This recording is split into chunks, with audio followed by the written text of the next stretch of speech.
Bien-aimés, bonjour, bonsoir. Le cours numéro 1 sur le concept de femme en vie. Et donc, il y a eu l'épisode 1 qui a parlé de la taille. Il y a eu l'épisode numéro 2 qui a parlé du thème. Et donc, en quoi l'énergie que nous véhiculons peut influencer notre devenir. Aujourd'hui, il sera encore question de donner ou bien de sortir les formes de pertinence qui puissent exister dans les initiations du phare que nous faisons. Des coups arrivent pour parler de l'initiation du phare. Ça veut dire que sur quel signe je vais rester pour faire ci, faire ça, ou bien comment est-ce qu'il faut réussir l'initiation du phare sur des cours qui vont venir. Mais là, le cours numéro 1 parle du concept de femme en vie. Et je l'ai expliqué. Le femme en vie, ce sont les personnes qui sont sur le même signe de phare, qui n'ont pas les mêmes teintes, les mêmes corpulences, ni les mêmes énergies. Ça veut dire les mêmes attitudes. Parce que lorsque tu ne véhicules pas une bonne énergie, tu ne véhiculeras pas forcément une bonne image. Parce que les gens vont se sentir souvent stressés, souvent optimistes, souvent pessimistes, et donc tout ce que vous voulez.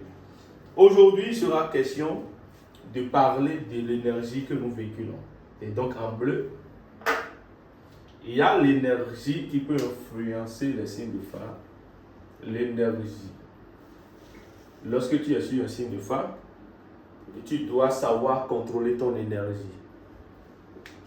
Je ne vais pas utiliser le même signe comme l'épisode numéro 2, mais je vais changer le signe au hasard. Au hasard, je vais prendre le signe de phare comme Abla. L'osso, par exemple. Abla l'osso nous dit, c'est toi que Abla l'osso, c'est le signe là que je vais prendre. Abla, c'est toi que Abla l'osso. Abla l'osso.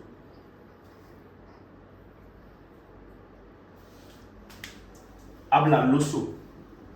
Deux personnes qui ont ce même signe de phare, qui ont des teints qui sont différents l'un de l'autre, qui ont des formes d'énergie qui diffèrent d'une personne à une autre, qui ont des tailles corpulences donc qui diffèrent d'une personne à une autre, et bien qui sont quand même sur le même signe de phare. Leurs revenus ne sont pas les mêmes parce que j'ai fait l'initiation du phare avec mon frère, mon cousin, un ami peut-être. Nous avons les mêmes signes de phare, mais nous n'avons pas les mêmes revenus en fait. Vous allez vous poser cette question, vous dites, on a le même signe de phare, lui là ça marche pour lui, mais ça ne marche pas pour moi. Et je vous ai dit, il n'y a pas cette chose-là, on fait dans ce monde-là. Sur un signe de phare, il n'y a pas cette opération, on fait dans ce monde-là.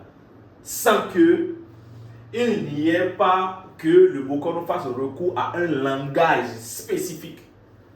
Ça veut dire que si jamais tu as affaire à un Bokono qui n'a pas une maîtrise, une culture dans les langages des signes de phare, ça veut dire que tu es foutu. Donc évitez de faire quand même recours à des Bokono malfrats, des Bokono platiciens, et donc combien. Faites plutôt recours à des Bokono qui sont assermentés et vous allez voir. Qu'est-ce que Abla l'osso nous dit lorsqu'on parle d'énergie? Abla l'osso nous dit Geida wa sien et nous raisons bon Gevio Kanati. Ge, c'est un oiseau qui a des plumages rouges. Et donc le signe de phare dit l'oiseau à plumage rouge qui va avoir des ailes beaucoup plus dures. C'est seul cet oiseau-là qui arrivera quand même à surmonter les obstacles qu'il y a devant lui. Ça veut dire que quoi? Lorsqu'on me dit que si je n'ai pas des ailes qui battent très fortement, je ne peux pas arriver quand même à surmonter les difficultés que je rencontre.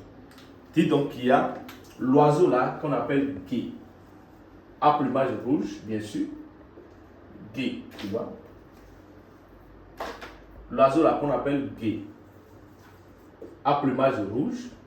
Le phare dit que seul cet oiseau-là, qui a des ailes qui sont quand même, qui sont bien dures et fortes, que seul cet oiseau-là arrivera quand même à surmonter les difficultés. Donc je mets difficulté ici. Ici. Seul cet oiseau arrivera quand même à avoir la prospérité, donc l'évolution. Prospérité. Ça veut dire que si, en tant que cet oiseau, je n'ai pas un mental fort. Je n'ai pas des ailes qui sont très forts et puissants. Je n'ai pas une bonne concentration en énergie. Je ne suis pas endurant. Ça veut dire que je ne peux pas arriver quand même à surmonter mes difficultés.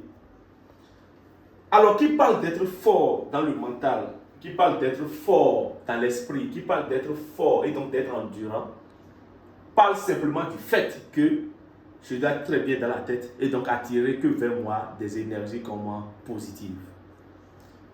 Donc, pour ne pas succomber à cet obstacle, Abla Loso nous dit que nous devons arriver quand même à cultiver le positivisme et donc l'optimisme. Donc, ne jamais fléchir plutôt que de cultiver ce qu'on appelle le pessimisme. Dis donc que nous avons deux personnes qui sont sur le signe de phare qu'on appelle Abla Loso, de teint noir, de teint clair. Mais là, nous allons voir en la qualité de Jean. Voyez en plus les énergies positives de Jean et voyons ensemble les énergies positives de Paul. Je vais compter, ça fait 1, 2, 3, 4, 5. Ça veut dire que Jean a beaucoup plus d'énergie positive que Paul qui en a seulement 3. Dans ce cas d'espèce sur ce signe de phare, on va dire quand même que Paul est beaucoup plus pessimiste. Paul beaucoup plus pessimiste. Paul pessimiste. Donc n'arrivera pas à respecter les conditions de son initiation du phare, qui est Abla Loso, et donc n'arrivera pas à sortir des difficultés, donc va plonger. Compte tenu de son mode de vie, de toutes les fois, vraiment, je suis fatigué de la vie, rien ne va, je suis coincé, je suis fatigué. Ça, c'est Paul, ça. Devant un projet où il analyse, il voit deux, trois obstacles, il dit non, je ne peux pas, c'est très dur. Alors qu'à côté, il y a des gens qui foncent.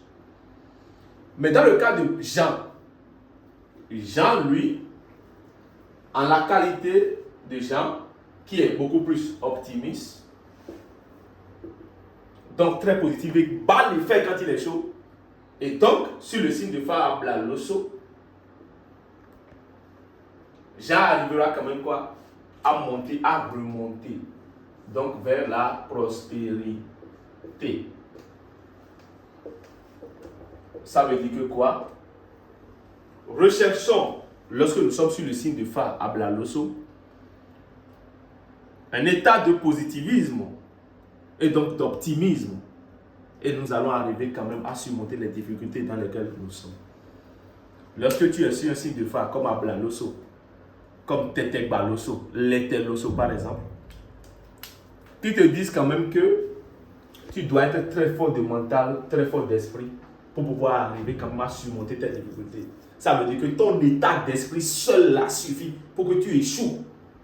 Ça, c'est des exemples de signes de phare.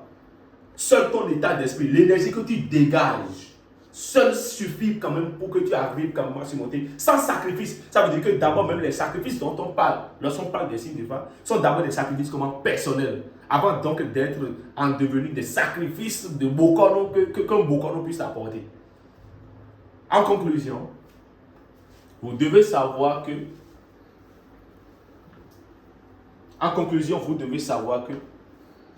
l'état d'esprit d'un Favi après son initiation au phare peut lui permettre quand même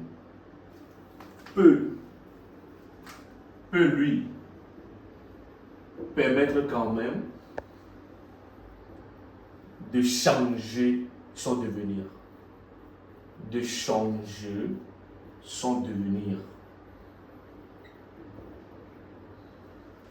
Ça veut dire que lorsque tu es sur des signes de phare tels que Abla Loso, Tetekba Loso, Yekouoube, tu dois être une personne qui doit cultiver l'endurance, le positivisme, l'optimisme, et donc ça va prendre. est-ce que si on n'a pas eu à faire recours au langage des signes de fa, habla loso, est-ce qu'on peut arriver quand même à connaître la base? Donc, est-ce qu'on peut arriver quand même à avoir l'issue nécessaire pour pouvoir sortir de nos difficultés? Non. Ça veut dire que si le langage du signe de fa est faussé, le traitement est d'office faussé.